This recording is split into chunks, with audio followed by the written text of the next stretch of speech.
पूर्ण जग जानेवारीला नववर्ष साजरं करतं, तिथं आपण मात्र गुढीपाडव्यालाच का साजरं करतो? तर फक्त महाराष्ट्रातच नाही, साऊथलाही हा सण उगादी म्हणून साजरा होतो. युग म्हणजे काळ आणि आधी म्हणजे सुरुवात, म्हणजेच काळाची सुरुवात.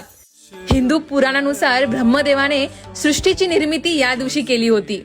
आणि असंही म्हणतात की जेव्हा रामाचा या दिवशी राज्याभिषेक करण्यात आला होता, तेव्हा प्रजेनं गुढ्या उभारून हा सोहळा साजरा केला होता. या दिवशी कडुनिंब आणि गुळ यांचे एकत्रित सेवन केले जाते, कारण जीवनातील गोड आणि कटू अनुभव हे दोन्ही स्वीकारणं असा सुंदर हेतू या प्रथेमागे असतो.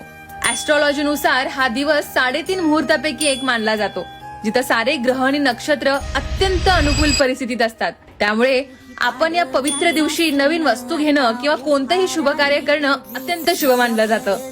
जेवढा उत्साहानं आपण न्यू इयर सेलिब्रेट करतो, तेवढ्याच उत्साहानं आपल्याला आपले सणही साजरे करायला हवेत, कारण आपणच आपल्या प्रथा पुढे नेणारे आहोत.